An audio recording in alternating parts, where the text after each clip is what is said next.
to you and Dan. Oh That's my right. That's it. goodness. Both of our kids are sick today. It's pretty awesome. Been doing some Great. business. We're going to dinner. That's basically it.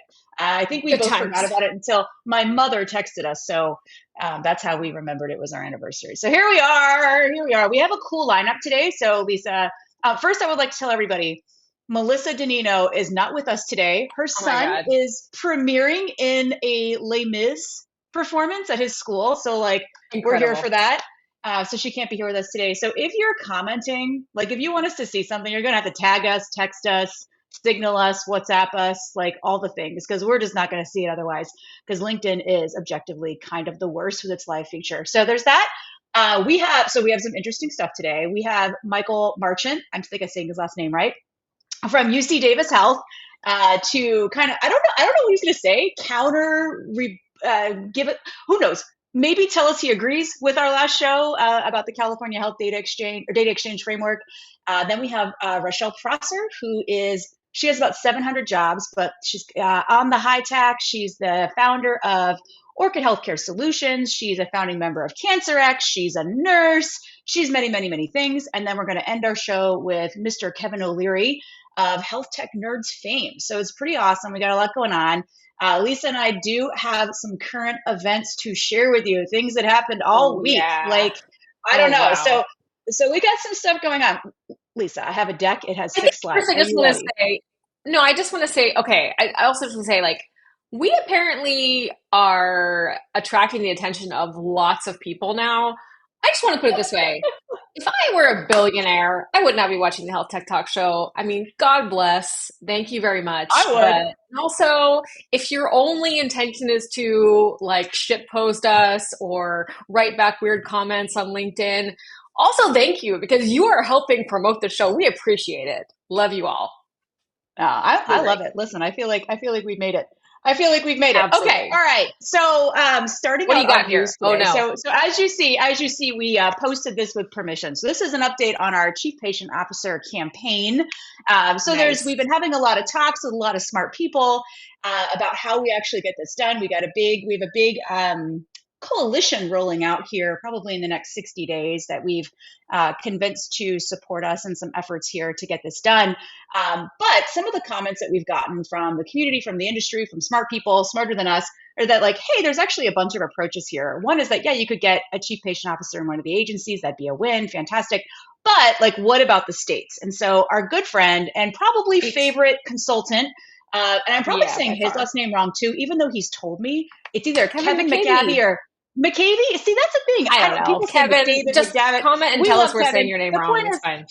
his name is up here. He knows who he is. So he popped us a note earlier this week. So this is from the New York State Executive Budget Summary. As you can see here, it is the Manat summary here, but they are including a director of patient advocacy in the state budget, which is really, really, really freaking cool. Super I cool. think everybody who works at the states here, which I think a lot of our loyal fans do work with the states, know that like oftentimes a lot of them are very progressive and super cool. We talked about this in the last show. California is a great example of doing epic shit and pushing it up the pipe. So in this case, everybody knows New York always has cool stuff going on. They try a lot of things. Their 1115 waiver just got approved, all the things. So we're excited to see that. As you can see, we were very excited. And Kevin, in his normal persona of believing in America, God bless America and those willing to He's a fight to make sure it's believer. serving the people. He's a believer. I freaking like that He's a guy. So believer. that's He good really news. is. We're excited. Yeah, we're excited to see that. We think that's great, and keep the good stuff coming. Oh, did we? Oh, never mind. Okay, We're I was good. We're confused. good. I changed the setting, and I was confused. So this is another one, Lisa. Last week you told me to put this on the show, and I forgot. I did. So tell us what you think about this. Listen, I mean, better late than never, I guess, is all I can say about Elizabeth Holmes. Although, Liz Holmes, as she's trying to rebrand herself as, is serving a relatively long jail term here. And finally, the great federal government has barred her from participating in government health programs as a provider or supplier of any sorts after everything that happened at Theranos and everything that happened including her conviction and the conviction of other folks on her team. I mean, better late than never, but also maybe you could do this with people who aren't already in jail. You could start by actually disqualifying them when they're doing bad things before they actually end up in prison. Just a thought, there might be a median point between in prison for many years versus like is disbarred from being a provider or a supplier or whatever else it is in government programs like Medicare and Medicaid. So just a thought. Also Yeah. interesting that there are lots of bad things happening and not many men in prison for these types of activities. Now, I don't know, I think theirs is pretty bad, but it is interesting who actually ends up all the way in prison and who ends up not having any financial, reputational, or legal consequences for their actions. I was thinking about this morning. So in general, like I thought this headline was kind of a nothing burger. I was like, well, no shit. Like what? But the whole It's Theranos, about Elizabeth time. Holmes narrative is kind of like, because everybody, I talk about this all the time. I talk about OxyContin, Purdue Pharma, all that all the time, opioid settlements, blah, blah, blah. But like one interesting thing here is Elizabeth Holmes is in prison and the Purdue family is not. And they They are very much legitimately not in prison. They are not in killed prison people, at all. No, no. Still have destroyed their name on the generations. gallery of the Asian Art Museum. The Sackler Gallery still has the Sackler name on it. And I don't Yeah, think you can get it off. yeah. So Oh, I thought I they don't had know. taken it off. We might have to check. I thought they took it off. I Mm-mm. thought, oh, okay. No, Well, that's no. anyway. Other Just things, yeah. yeah. I mean, what Theranos did was wrong. Like, let's be clear. But I'm kind of like, Yeah. I don't know. Maybe we should. Maybe moving on. Moving on. Okay. So this one I put in, and here's the next slide too. Okay. So this is about the Dana Farber Cancer Institute and a lot of their research getting outed for being like bogus. And Lisa, I know you're a fan of the Freakonomics podcast, and so I I was am. listening. They have a whole series on academia and fraud that's rampant in that category sector. I don't even know what they're called, but I listened to that. I know they have another one too. And what's interesting about like this is kind of bogus, y'all. Like so what these podcasts have been saying is like it's outrageously competitive. It's Like that's how you built get into the ahead. system. It's built into But the like system. yeah, it's something like I forget the number that they quoted, but half of all studies are like not replicable like in any way. And here we clearly have some drama llamas. And like what I want to say to like academics who do this kind of bullshit is like you kill people, You suck. right? Like You suck. You suck. That you really kill sucks. like all kinds of things are built on this research from like a very credible institution. And like I'm sorry that the world you live in totally sucks, but like just do the right thing. Like this is bad. This is bad Yeah, I news. mean, these are the problem is that the incentives are from the top to the bottom, like pushing towards this. And it doesn't mean that people shouldn't do the right thing at the bottom of that line, but like the line of responsibility goes all the way up and all the way down, right? These entire systems are built on like publishing like a high volume of research built on having like free peer reviewers who like maybe don't even have the qualifications to review or don't even have access to all the data. That's what they said. They're like, not only are they like free and uncompensated and just like fit in whenever, they don't get access to all the data. And it's really tough. The Freakonomics series, I mean, I'm a big fan of the show, but that's a really good series. They go into really good depth about it. They even have one guy who was like, had his name like signed on as an author, co-author of a paper. And he's like the only person out of like the entire list of co-authors who's like, I am ready to talk about how this was bullshit and how clearly we were lied to and this was fraudulent data. Everyone's like, no comment, see my lawyer, right? Like, I mean, this is an incentives problem from the top to the bottom and like shame on these people, honestly. Yeah, it's pretty tough. And again, I everybody knows I'm not an academic. Like there aren't a lot of letters after my name unless someone puts them there on accident. But yeah, I don't GED. yeah. I mean, a little better than that, but No, not much more. no, Not much more. So yeah, I have a PhD from the School of Hard Knocks. So anyway, that's true. I thought that That's was true. worth highlighting. That just icky, nasty grossness. Love that. So, here's some other stuff. So I know Kat, Kevin, why do you hate Medicare Advantage? What is wrong with you? How dare you malign our patriotic Medicare Advantage plans in this country? How dare you? What a so I do, troll. so I do love that, like, it was like kind of a nice effort at like privatization. I'm into that. Like, I'm into it. Of My course. problem with Medicare Advantage, as everybody knows, most people know at least, is they just, it's shady patient acquisition. right? Shady member acquisition practices, which we have a slide coming up here about the new CMS RFI. But yeah, I mean, I think this is worth noting. So our good friend Preston Alexander, recent guest in the show, he had a nice post about this too. Like they're all losing a lot of money, and it's not good. And I think Humana was the story of yesterday and the day before, just watching it slide down as it took some hits. So this seems to be kind of a thing across the board. I know if you read the article, which I kind of did, I skimmed it obviously, and then got the rest of it from Health Tech Nerds, but a lot of it's due to just increased utilization. Flu and cold season's been really bad. People delayed services during the pandemic, all those things. So definitely not just Humana. It's kind of across the board here, but looks like bad stuff. And I think this actually may have been Kevin's quote. We'll have to ask him about it. It was someone important at Health Tech Nerds, saying that this is like a 100-year flood event for health plans. So I'm probably getting that wrong, but he can go about it later. And then Lisa, I know you love the Federal Register, so I screenshot this for you. Amazing, CMS has an RFI out amazing. about Medicare Advantage, and it's got a lot of stuff in there. They put out a call, I think, in November, and they got a lot of feedback about all kinds of things, including my problem, which is shady member acquisition. But lots of stuff, data, making sure measures are better, and all those stuff. So, what do you think? Let me make my do you public not comment. like Medicare Advantage? This is my public comment right now. Medicare. Someone transcribe The it. federal government pays for it. Medicare pays for it, all of it. They've given a huge amount of it with like a massive like bonus profit potential to commercial payers and plans. And that's great as long as you have major expectations.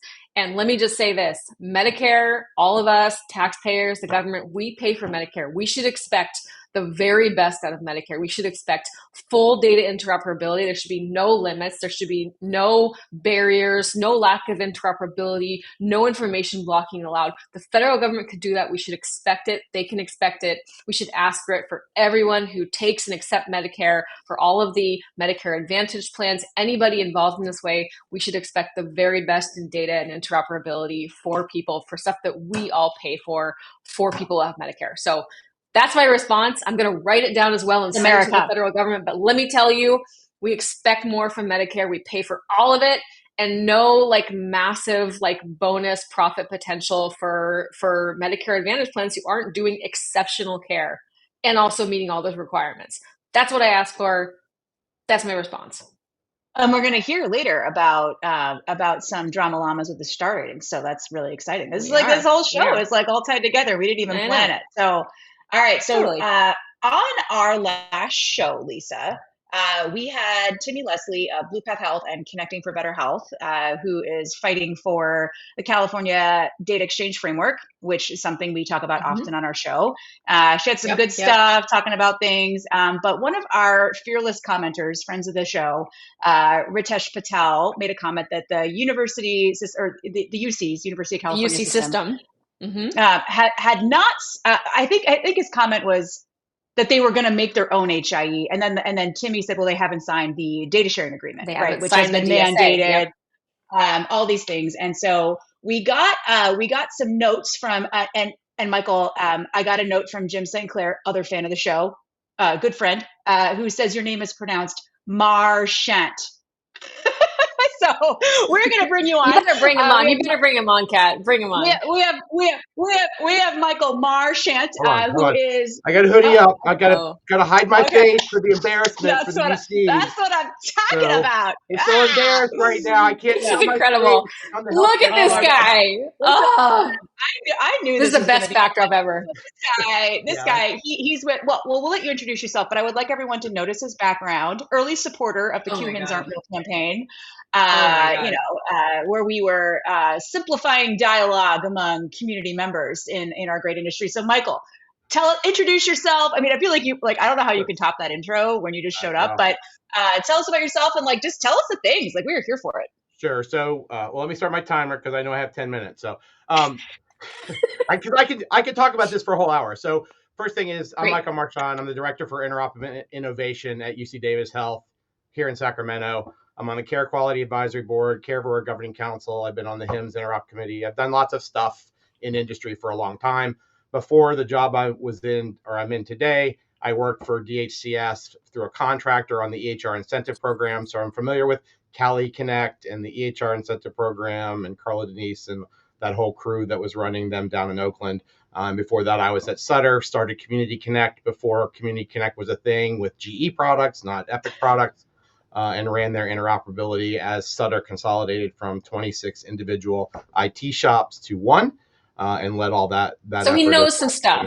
He knows some stuff. This guy's credible is, I think, those are my bona fides. But if you'd like my CV, credible witness. Feel free to reach out. Credible witness. We'll post it. I put my Venmo and my LinkedIn right above my head. So if you'd like to send we'll post funds, it in our show notes, or hit me up on LinkedIn, feel free. But amazing. I appreciate the forum. The social media day here is you can reach out to people, connect directly, and get a response, which I really appreciate. I appreciate the forum because, sitting here doing my normal job and listening to the health tech podcast that I enjoy listening to and participating in when my Fridays allow, it really hurt my heart when I heard, well, the UCs suck and they haven't signed the agreement and they don't do interoperability. And, and this is the hoodie. That's right. I got to hide my face because I think that is not actually the case. What I'd like to see is when somebody brings up UC health and interoperability like Tinder, they swipe right because they want to match with us, right? The healthcare Tinder world matches with Michael Marchant and UC Davis. So, and what we've done Pulse EMS, we've done Care Quality, we've done eHealth Exchange, we've done Direct. I mean, there is not a way that we are not currently connected. The confusion around the data exchange framework is just that. Everyone is confused. There's a lot of things around real-time exchange, security and reporting, auditing, qualified health information organizations. What are they? How do they qualify? Who can participate? Do they have to be in California? Do they have to apply to California law?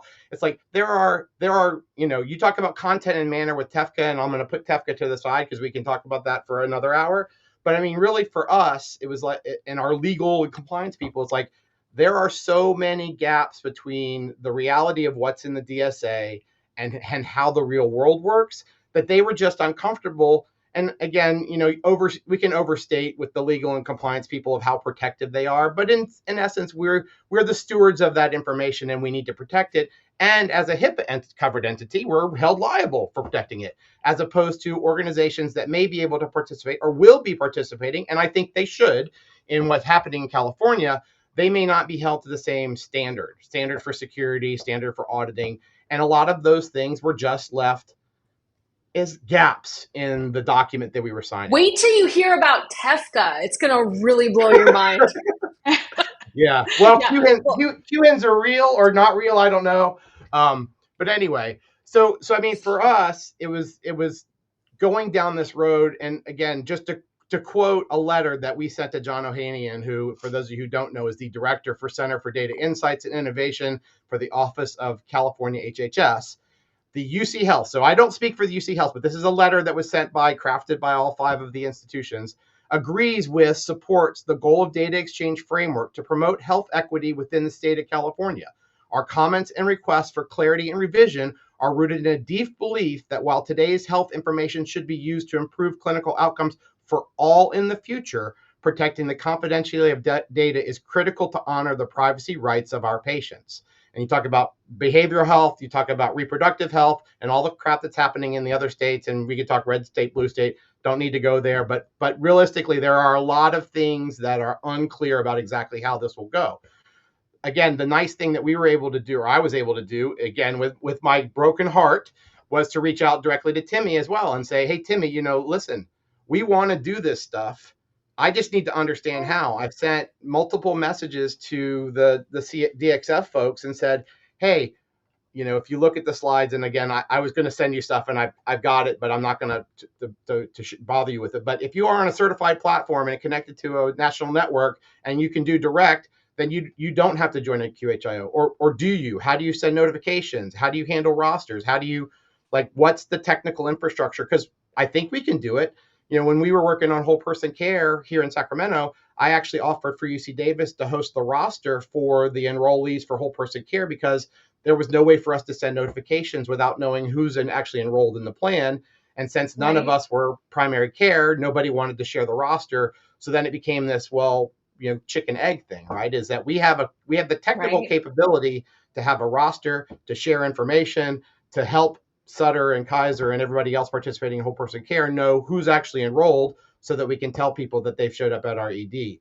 But there was a fear of sharing that roster, and I think as we move forward, we as an organization and connecting with Timmy, who provided that clarity, is that realistically, although there hasn't been a discussion about the UCs becoming their own QHIO, that may be the only option if we don't want to pay somebody else to provide a service that technically we can do ourselves. Got it. Which was enlightening in my conversation yesterday. So the details matter clearly in what you're saying. This is where, again, details matter. Implementation is quite difficult. There are lots and lots of issues here that need to be resolved. It takes a long time. It takes everyone coming to the table together to do it. It's not, you can't do it from Sacramento only, or, from one tech company only, or whatever it is. It has to be a collaborative effort if you really want to achieve the goals of something like the data exchange framework or even TEFCA. And the details are very, very important here. You guys have lots of obligations to your patients, and you are liable. It's not like you can just say, oh, we just turn it on. Who cares? We'll see what happens. Yeah. And listen, y'all. Go ahead. Well, first, I have two things to say. One is, Ritesh Patel, we know you did not throw shade at UC. We know it was someone else. It's totally cool. We love you. Heart. Second, hide your face. Hide in my face. Yeah, hide. Yeah. We don't. To be clear, Ritesh did not say those things. He sparked a conversation. We said that. Those were our words. I was not shading.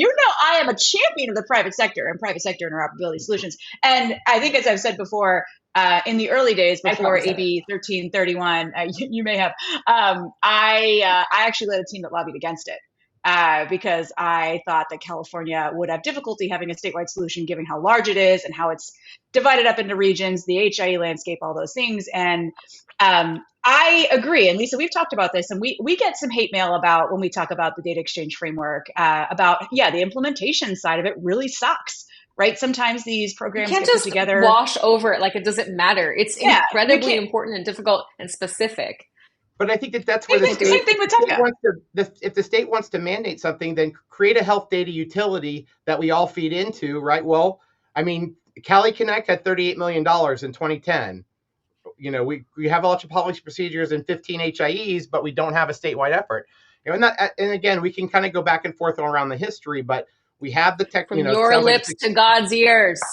We sound like the $6 million man for those of us who know it, but we have the technology, right? We know how to build this. What we need is some sort of federated group to come together and say, it doesn't matter who owns the data. It doesn't matter. What we need to do is the right thing for the people or patients or people of California, or however you want to frame it, to move this forward. Yes. And again, I have 100 different ways that I can connect and share data, whether it's TEFCA information blocking, the all EHI export, FHIR APIs, again, on and on and on about how we can connect and share data. But for California to come up with a framework, which I think is great, and then apply rules that are very vague and unclear as to exactly a path forward for our organization without paying somebody else to do it. And even in the documents from the state, it says, if you have a certified EHR, you can do this yourselves. Tell me how. Love to. I'm here. So just so you know, my conversation from Timmy ends up with an email from Evelyn Gallego, who's leading an effort to do testing. So I've connected with them, and I've offered to, essentially the first one is the first workflow that they're testing is notification. And if they need V2 ADT, which is how they're going to test notification, because there's no mechanism on IHE to do notifications without push, they're going to take V2. We'll send them a bunch of ADTs. I mean, I'm here to help push interoperability forward. We're here organizationally to try to lead the way and really be out in front. And that's why, again, it was important for me to reach out so that my heart could be mended. I could throw the hoodie away. If you want a shirt, I do have extra shirts. We have multiple shirts. Would love shirts. So yes. I feel like I'm going to get them. I can pack some extras in my bag. But I know I'm close to my 10 minutes here. So anything else, any audience questions or anything else you want me to comment on? I mean, we are clearly touching lives here, Kat. I mean, this is really what a redemption story for the California Data Exchange Framework. I mean, incredible. No. I mean, this is what this show's about, right? It's having a dialogue. Yeah, getting people to talk. Yeah, Ritesh is all over this. He feels vindicated. That's good. But yeah, no, so this is a little similar. It feels like the ADT COP that I think our friend Lisa was partially responsible for drafting at her time at CMS. Mm-hmm. But same thing, there was Sorry. really no guidance. I remember all across the board emailing people saying like, how the hell do we do this thing? And it's similar to what you're talking about. It said the hospitals can do it themselves. Or you can use an HIE, or you can do XYZ. And it was just like this like disaster station. Like so it sounds very similar. And we've talked Gotta about think this about implementation. at least twice a month. Yeah, that like But the when you think, implementation on this thing needs to be clear. yeah, just know when you think of UC Davis Health and interoperability, swipe right. Okay. That's right. That's what I'm All talking right. about. Love it. Love it. All Thank right, you so Michael, much. Thank you're you. awesome. Love You're it. the Love best. the Love your energy. shirt. Appreciate the time and the Looking forum. forward And to a shirt. Oh my gosh. Oh, Yeah. Rochelle, it is true. You do have to go after that segment. You should It's gonna be amazing. It's gonna be like, Oh what the amazing. my hell? goodness. Yeah. Well, we have another T-shirt. We have a lot of T-shirts on this show today. So Rochelle, as you can see here, Rochelle We Prosser, do. she's a nurse. She's a nurse. She has many jobs. We're going to let her introduce herself because I probably got all of them wrong. No. And yeah, well, so it's fine. And but we're excited to have her because she is. We love people who do stuff. She is leading the way in some really cool cancer technology solutions that as we all love, Lisa, encompass the underserved populations, increase access to Absolutely. innovative solutions, all those things. She's also a caregiver to her daughter who had cancer twice. Or no, her husband who had cancer twice, her daughter who had cancer once when she was very young and went through quite a journey. So, Rochelle, I'm like going to stop trying to pretend I can give your intro and let you talk. Oh no. Well, first of all, Rochelle. hello to everybody, and thank you so much for being here. My goodness, I don't even know how to follow that, but I was sitting there just snapping fingers on everything, and just you know, um, so I'm a big T-shirt fan because it says the message of who nursing is and how we are. So really hi, I'm the CNO chair, co-chair for the Commission of Nursing Reimbursement. I sit and was appointed recently to the High Tech Commission and am working and collaboratively with NIH to look at um, cancer health disparities. And it's a large work group that's going on for the Health Information Lab and under the No Innovation Group. And that will finish next week.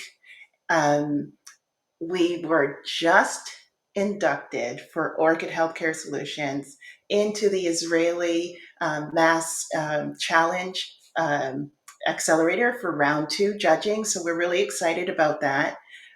Orchid has managed to grow into a team of 10 individuals, and I am so proud of them. Um, there's a lot that I do. I wear many hats, but the most important one is at a avid cancer advocate and working together with my team to build a wonderful oncology care navigation program. Thank you to the Biden administration to allow nursing navigation now to be separated out of the chronic disease conditions. And of course, nursing has been doing this for decades, and really want to move forward to allow us as nurses to be able to bill and be reimbursed properly for these things. And this is part of the broad like category of cancer moonshot activities, right?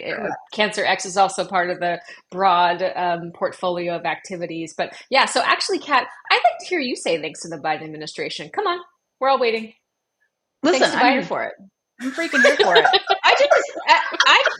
I'm not into my increase in corporate taxes this year. That's my big thing with the Biden administration. I am a small business owner times 3. Like, those things bother me. But very appreciative of everything the Biden administration does for funding innovation in the healthcare technology space. So that's awesome. So Rochelle, we've had a lot of conversations one-on-one, and then I listened to a cool podcast, or it was I think a YouTube that you did with a content creator, podcaster, and you shared your journey as a caregiver. I'd love for you to just like briefly touch on that here so everybody knows where you're coming from.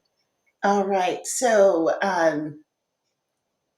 So I'm actually from a different healthcare system coming from Canada. So that's a whole other talk for another show. But coming here and meeting my husband and This is an having American health tech talk show. that's right, right? And so Nice. having cancer visit upon me, like no who wants cancer? Raise your hand. Absolutely nobody's gonna raise their hand. And so it visited upon me in 2008 through my husband. And then he managed to survive, and they changed technology in their treatments, and he was doing great. And then we had a child, and at the age of 4, she was diagnosed with this really aberrant and rare brain cancer that there was no cure. And during after her initial diagnosis, about a month later, my husband was diagnosed again with a different type of cancer. Wow. And so I don't think I would wish that story or sequelae on anybody. I think it's horrific. As a healthcare provider and practitioner, it was really challenging to be on the other Mm, side as a caregiver mm, and having to experience the delivery of healthcare. What we think as professionals, what we're giving is definitely not what is on the receiving end. And if it was so difficult for me, there's no way anybody else could do it. I had seven figure medical bills, and I had great health insurance. So I had to use innovative ways, really, to be able to pay these bills. And if I had such trouble in just finding treatments, we failed fast and furious on a lot of the conventional treatments. And there wasn't a lot of options out there. I had to help the physicians, I had to help my daughter's journey to find a solution that took 9 years. I kid you not. And so we went from being in conventional realm where it's 10%, 90% chance of working well. We were the 10% it didn't work.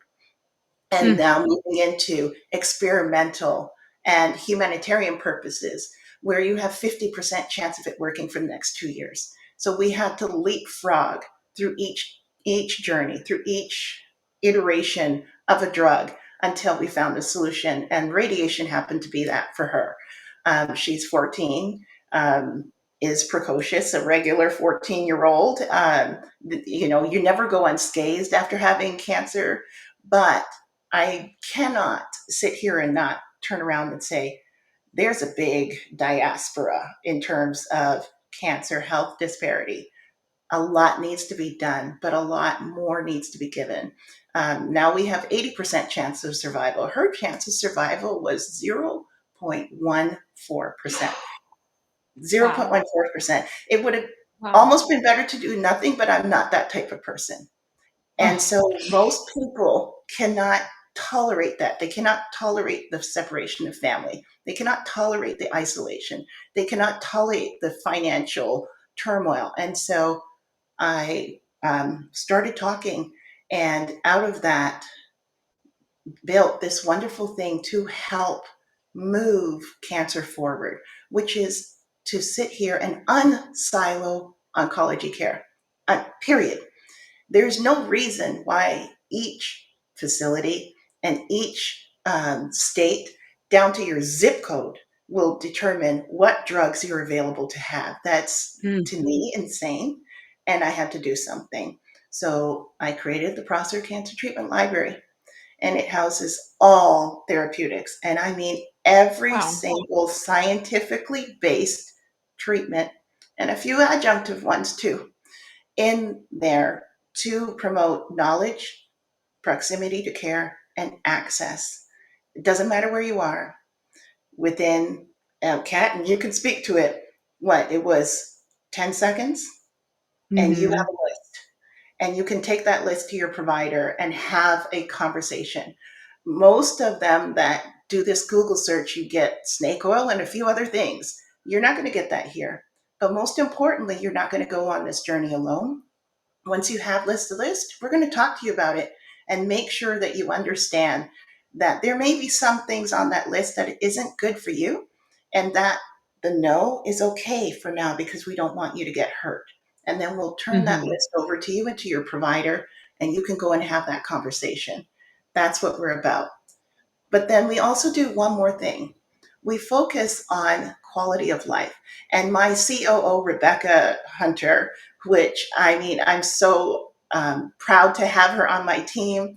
And she and I sat and developed a thought pattern to look at how can quality of life be affected with patients?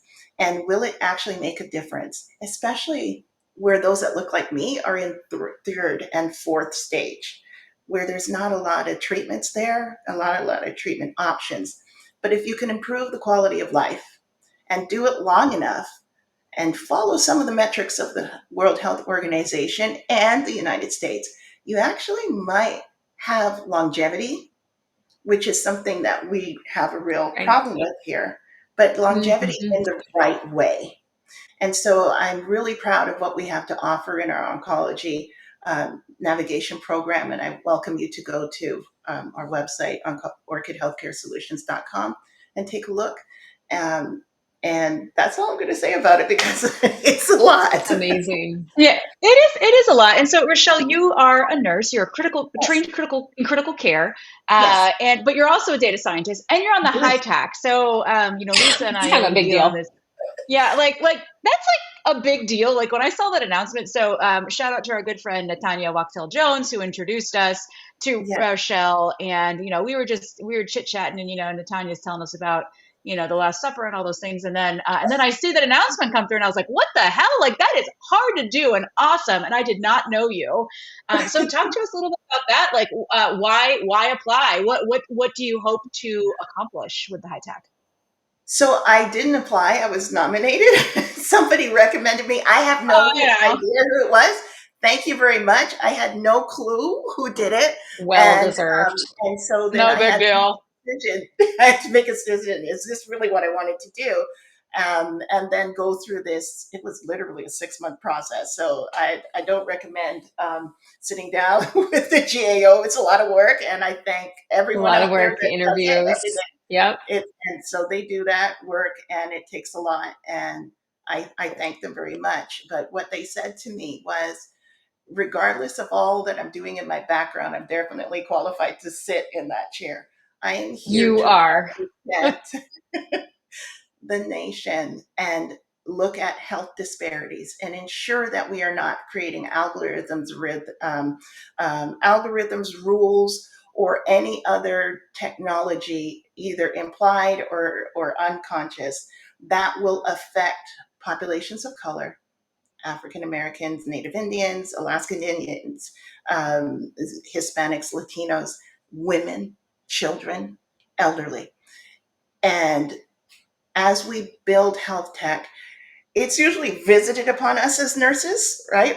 We don't get the choice, Mm, but are right. the ones that have to deliver that care, whether we like it or not, hold our nose, whether it's proper for the environment or not. And so that is the lens on why they put me on this board, to make sure That's that, implementation.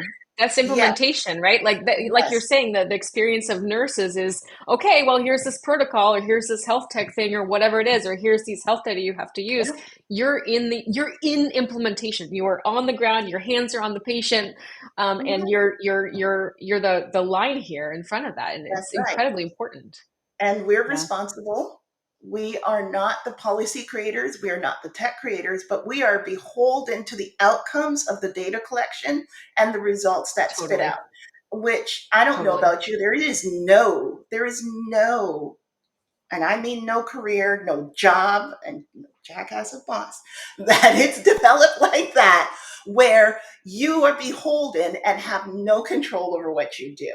And so it is really something that is hard, and it creates a very interesting catch 22 for nurses. We don't make the policies, we're held to the outcomes, and we don't receive bonuses and cannot bill for what we do. And Mm. so this is most of the reason why there's a shortage of nurses. We're out there. We're happy to be here. There's a lot of us, but who's going to take that on and be willing to work under those circumstances? And so you see us and a lot of our ancillary health tech workers exit stage left. And yep. so my role is to talk about this from a business owner, as a CEO, as a chief nursing officer, to say we can do better and let's use our platform and our voice to help move that along. Yeah, that's right. Yeah. Lisa and I, as many of our loyal fans know, we work together on Zoria Foundation. We give out those cash grants to primarily nurses, working in the healthcare space. And we hear a lot about just, it is exactly what you're saying. I don't have any control over the way I work or how I work or where I work. And it's super painful. But back to your company, Orchid Healthcare Solutions, and your library. What I do think is awesome about that, right, is we do hear a lot too from patients in the field, from colleagues of ours who are undergoing treatment for cancer, and they have done so much research on their own. And like you said, what's real, what's not? What research is valid? What is this? Should we buy the infrared sauna, right? Yeah. All those things. And I think what's really amazing about what you've developed is, you've simplified that information. You've given people access to tools, new treatments, all kinds of options that they didn't previously have, because clinicians don't have access to all that either unless they're using your tool. So Yes. props to you. That's freaking awesome.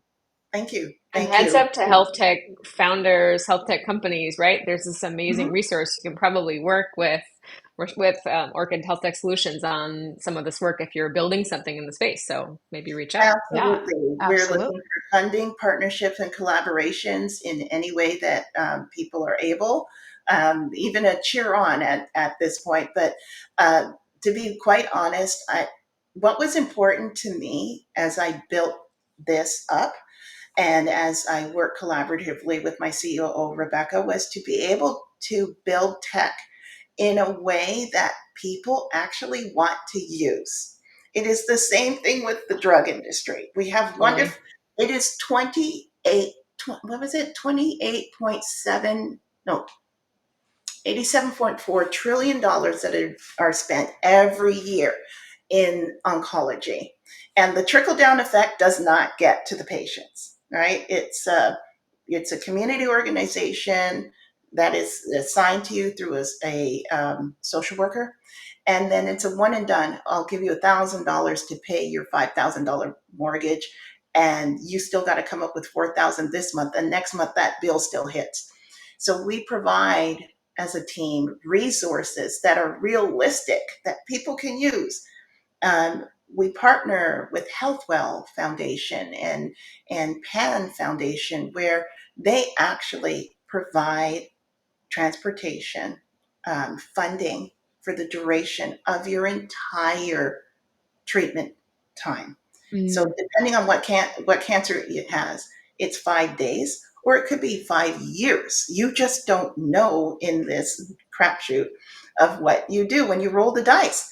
And so having meaningful help really makes a difference to, one, make sure that patients stay on treatment longer, receive the full benefits of what the care is being proposed, and three, don't go into financial bankruptcy, because there's other things that fall out because of that: marriages, relationship with your other children, family, work, generational wealth. And so if we can prevent these things from happening in the care and delivery, as we have to expend an exorbitant amount of time looking after ourselves, and truly it's an all of us or none of us, because we all have to donate. Nice. We need to donate our tumor tissue. We need to donate our cells. I know that this is a hard ask, especially when 23andMe got hacked, and you're asking people to give their personal information. But we have the right to, one, be the purveyors of our history, to know that I can permit and I can rescind my permission at any time. And know that the people taking and utilizing this information should do so judiciously and appropriately to the benefit of humanity, not to the benefit necessarily of pockets. Of course, you need to monetize things, but not at the expense of human lives. Yeah. That's amazing. Yeah. Freaking love it. I love it. And also, hats off to you, Rochelle, because we know all the founders we interview have spent a lot of time building things. And Kevin, our next guest, is another person who's spent a lot of time building stuff. And we know it's been a labor of love for you to do all the work that's gone into that solution. And we salute you. Thank you. Awesome. You're amazing. Awesome. Thank you, I'm pretty Rochelle. sure you'll be a repeat guest here, Rochelle. So You're coming back. Thank you. Happy to do so. You're coming back. You're coming back. Listen, All right. The Fire and the Eagle is awesome. Oh my God. Yeah, we might need an update pretty soon. I don't know. We got to talk to Max. They're working on, we also don't pay Max. So, we got to take what we get here. I don't know. No. I'll just save all of the 23andMe hackers some time. I am Jewish, so if you are trying to get my genetic data, let me just save you some time. If you're a white supremacist, yes, I'm Jewish. It's in there. You can find it out. Good luck. Save you some time. Save you some hacking. All right. Enjoy. All right. Thanks, Rochelle. On that note, here we are. Thank you, Rochelle. Kevin, we promised we wouldn't make fun of you. We're going to do it probably. You never know. Oh, we're not going to make fun of him. I am going to. So the first question I think we should start out with is, this is Kevin O'Leary. He's the co-founder of Health Tech Nerds. He's done some other stuff. I went through his LinkedIn profile, which is probably the most research I've done on any of our guests ever. And I would like to know, Kevin, what is innovation? What even is it? He was like head of innovation, one of his jobs, and I was like, what the hell is that? No one even knows. What is that? No one even knows. So the head of innovation job at a health system, it can mean a bunch of different things. For the organization I worked for, it meant they were looking at exploring different forms of revenue as a health system. To do that, they wanted to bring startups into the system. They wanted to commercialize stuff internally and try to bring that externally. And they wanted to, they were also investing in startups via being an LP in different venture funds in the space. So functionally, we were an internal consultant that was trying to help the health system navigate that. I think like a lot of innovation roles, like it's a leader who's in a spot in an organization trying to move it forward, trying to figure out how to help the organization figure some things out. And most innovation teams tend to have life cycles that follow the leaders that create them, right? So you do it for a few years, you try some things out. There's a financial gravity to these large organizations that start up innovation groups. And so when budgets can fund them, they get funded. And when budgets get tight, there needs something to cut. They axe it. They axe it out. They say, we're done with innovation. No more innovation for us. I will say it is such a cool spot to sit, like having spent part of my career like working for like early stage startups, like doing my own thing. Going to a health system, like I think there can be a perception that like health systems don't know how to do innovation, right? Or like that startups are the place to go do it. And you get into a health system and you see all these folks who are like, they're trying to do the exact same thing, but I can't tell you how many startups I've seen try to do it. Like the system I worked for had this awesome community health worker program that was like one of my favorite things going, and they had funded it for years and they had shown it works and proven all the data and whatnot. And then, after a couple of years, you're a fee-for-service health system and you can't afford to pay for community health workers because you need value-based constructs to fund them. And so you start shutting down the program and teams get laid off and whatnot. So like the knowledge that folks inside systems, payers, et cetera, have, I oftentimes think is like, if we could just do more of that and share more of it with the startup community of like what works, what doesn't work, like financial realities of healthcare in America, I think we'd all be able to move a lot faster, which in many ways is why Health Tech Nerds exist in the first place. Like having more conversations with folks. Good segue. Yeah, that was unintentional. So that's innovation roles as I see. Innovation. Well, tell us about Health Tech Nerds, right? Because that's how at least I know you. Lisa, do you know him from somewhere else? No? I mean, I was aware of some of your work earlier, but like Health Tech Nerds and your writing is how I first came across you. I'm a early Health Tech Nerds adopter, whatever you call it, and I really enjoy the community. So tell us about it. Tell us. So my day job is running a Slack community and writing a newsletter. We got a team of awesome folks who help with all that, run the community, do the content. Health Tech Nerds is 5,000 folks who shop on the business of healthcare, how we're all trying to do our part in changing this wacky industry in which we work. And it's been a super fun journey to be on. We formally started it as a business a couple years back. I had been writing newsletter as something that I like doing for fun as a health tech nerd myself since like 2017. It started as a Medium series of blog posts, like on the Medium site, turned it into a newsletter, and then went to Substack and was on Substack for a while. And then a couple of the Substack readers, shout out to Kevin Wang, who was an early reader as well, just sent me an email being like, hey, do you want to start a Slack community around this?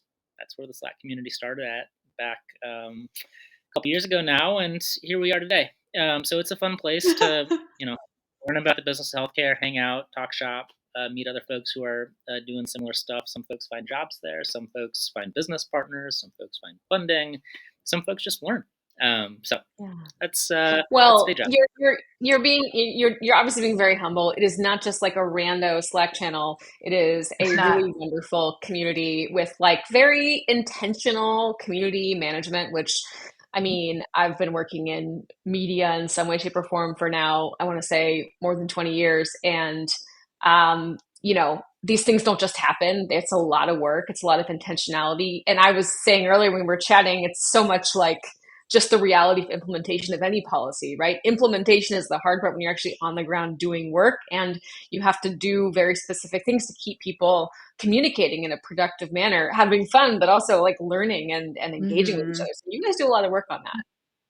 Yeah, we spend a ton of our time thinking about, at the highest level, you got community guidelines that you try to enforce norms within the community, but then like the micro decisions you're making on a daily basis that influence how the community perceives those norms being enforced, right? How we talk about rumor mongering within the community and whether that's okay, right? Jillian, it's only okay here. It's okay here. We're pro rumor mongering, obviously, but we support you. we support you less rumor mongering in the health tech nerds community, but also support you in starting shit from outlets. Yes. But all of those things, they're things that we try to be thoughtful about. They're things we spend our days on. There's a lot of intent that like you have to suss through when people are posting things in a Slack forum like ours, right? Like I might write something differently, Lisa, than you write, and like our intent might be the same, but they show up in different ways, and you got to wade through like, how do I interpret those things? How do I reach out to folks to talk about those things? What are my rules? How do I handle violations of those rules? Things like that. We try our best to be thoughtful on those. And we also try to go with the flow of the community, right? Like community has changed a lot from when it was 500 people to now 5,000 people. Yeah. And I think as it grows, norms should evolve along with it. So all that to say, like, that's our day jobs, right? Jillian has taught me a lot, in particular about community management and like norms of communities, right? Like if you're running a big community, you should expect like 1% of people are like your super active contributors, 10% of people are like somewhat active, and then 90% are kind of there hanging out. Like that's a general norm, 1-9-90. So there's things like that like we try to keep an eye on. We spend our days working on and having fun with. Well, we love Health Tech Nerds. Everybody knows that. We talk about you guys all the time. We riff off news that you guys put out, so we're here for it. But I do want to ask, so like, in addition to running a Slack community, which is a gross oversimplification of what Health Tech Nerds is, you also have told us that you're like, the reason, Health Tech Nerds, it's called Health Tech Nerds because you're a nerd and you like health tech. So you were talking to us about like the fun thing you were doing this week that I think is relevant with some of our Medicare Advantage, health plan, rah-rah, smack talk. Yeah. So tell us what you were doing today or whatever. Like one of the things I love about my job is like I could spend my Friday reading court cases that SCAN and Elevance have filed complaints against CMS, which John Tozzi at Bloomberg wrote like an awesome piece describing the high level what those cases are. Elevance is upset because they lost $190 million. SCAN's upset because they lost $250 million.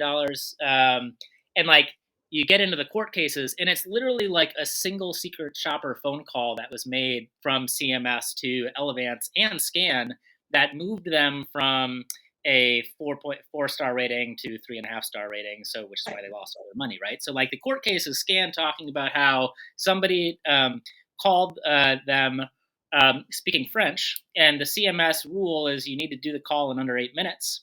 But because the person was speaking too slowly, the call took slightly longer than 8 minutes.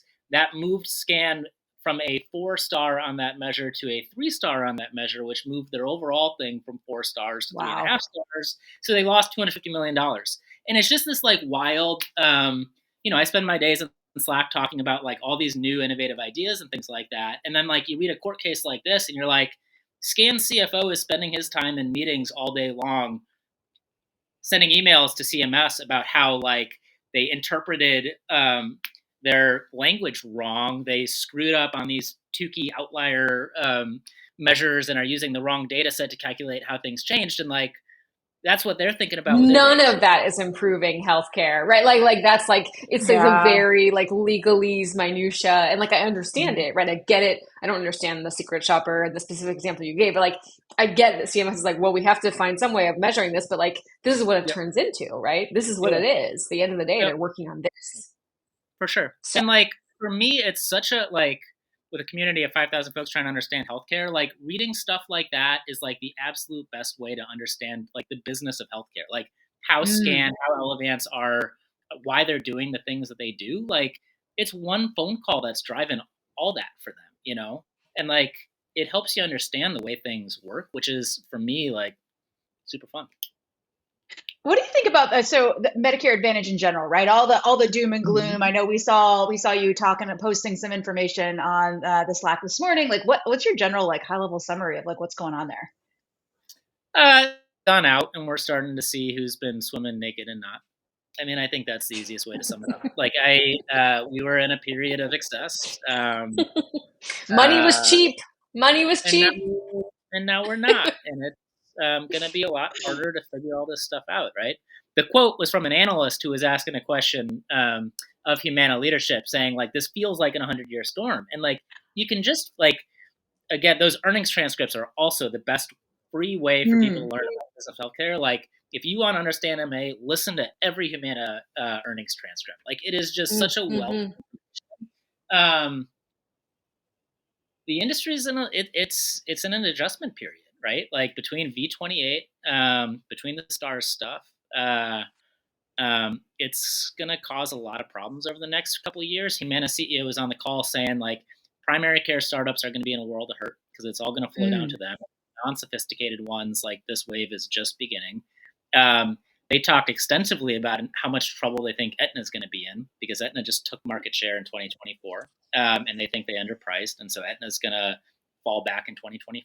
Again, this is all like the stuff they're talking about in the transcript. So like, I think the tide's gone out, and I think folks are adjusting to the tide going out, and they'll adjust as they always do. I was talking to somebody who was like, duals is now all the rage, right? And they were like, I remember when duals was a 4-letter word that like nobody wanted to be in the duals market. And like, it's how things ebb and flow in this space, right? Like the government pays a little bit, totally attracts private market interest because you can make a profit delivering care, right? Providing insurance. When the government isn't paying as much, there's less interest in it. So let me ask you this, because I think we get cut off in a minute here. Long, cold winter or warm, sunny beach? Long, cold winter is what he's saying, it sounds like. Right, Kevin? I mean, I'm into it. Where the market's at right now or where I want to be at the What's 2024 going to be? Cold winter, warm beach. I think it's way safer to say cold winter, given where things are at the moment. I win. Different focus. Just be different focus. You guys, it depends on how we check out HTN. Check out Health Tech Nerds. It's great, and we really appreciate everything you guys are doing. And obviously, we want to be best friends. Health Tech Talk Show, Health Tech Nerds. We got it. Yeah, that's it. Do it. Yes. Health tech nerds, Do it. earnings calls, health tech talk show. Basically all you need. All right. Awesome. Thank Thank you, you, Kevin. We appreciate you. Thanks to all.